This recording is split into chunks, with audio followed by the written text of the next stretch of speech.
Assalamualaikum warahmatullahi wabarakatuh. Nama saya Budi Aryawinata, NIM D1A021615. Di sini saya akan menjelaskan terkait dengan materi perkuliahan hukum acara MK. Hukum acara MK adalah hukum formil yang berfungsi untuk menegakkan hukum materialnya, yaitu menjadi bagian dari hukum konstitusi yang menjadi wewenang Mahkamah Konstitusi. Karakteristik dan asas hukum acara MK. Karakteristik hukum acara MK.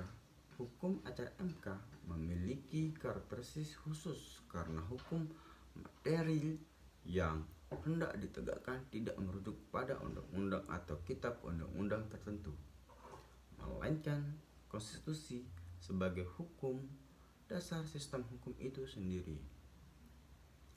Sumber hukum acara MK dan khususan hukum acara MK. Sumber hukum formil dan materi. Sumber hukum formil hukum acara MK adalah ketentuan hukum positif yang mengatur hukum acara MK atau paling tidak terkait dengan hukum acara MK. Sumber langsung: 1. Undang-Undang Dasar Negara Republik Indonesia tahun 1945. 2. Undang-Undang Nomor 24 Tahun 2003 tentang Mahkamah Konstitusi beserta Undang-Undang Nomor 8 Tahun 2011 tentang perubahan. Ketiga, Undang-Undang Nomor 24 Tahun 2003 tentang Mahkamah Konstitusi, Peraturan Mahkamah Konstitusi, materi sumber tidak langsung. Yang keempat, Undang-Undang Hukum Acara Perdata, Hukum Acara Peradilan Tata Usaha Negara, dan Hukum Acara Pidana Indonesia.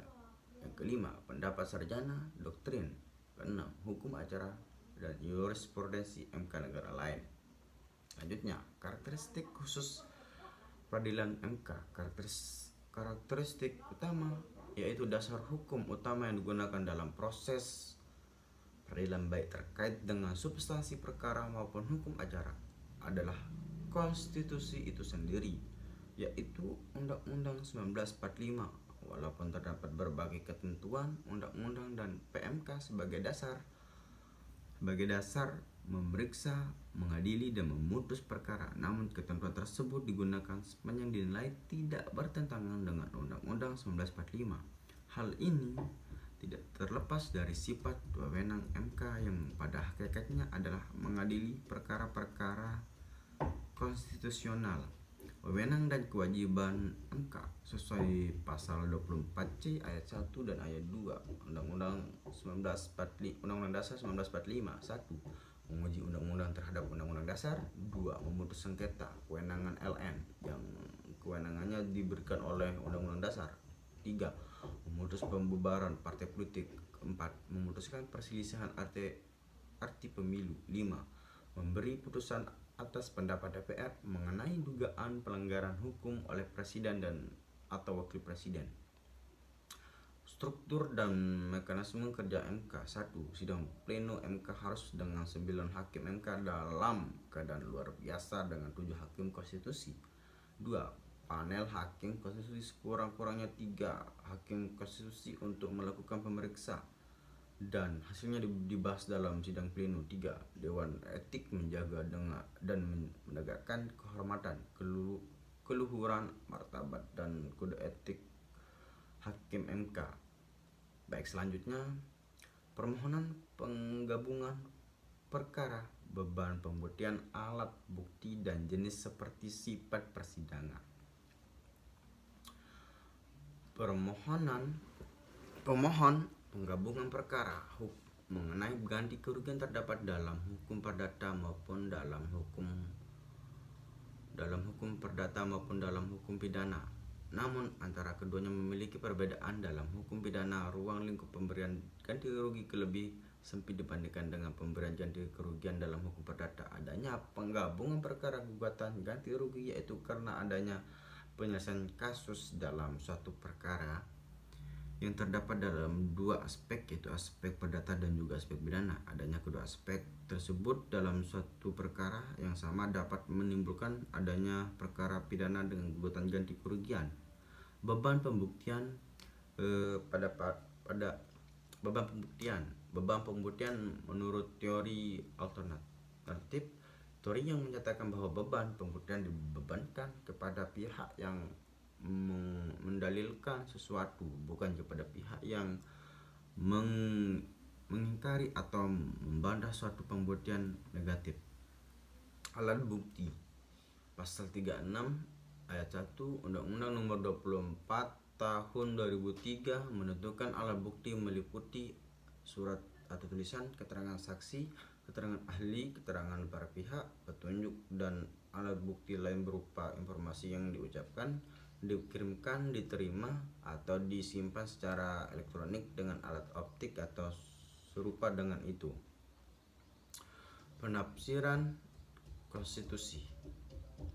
Materi ini, konstitusi bisa dimaknai secara sempit maupun secara luas. Konstitusi dalam arti sempit hanya mengandung norma-norma hukum yang membatasi kekuasaan yang ada dalam negara. Sedangkan konstitusi dalam arti luas adalah keseluruhan dari ketentuan-ketentuan dasar atau hukum dasar, baik yang tertulis ataupun tidak tertulis maupun campuran keduanya, tidak hanya sebagai aspek hukum melainkan juga non-hukum.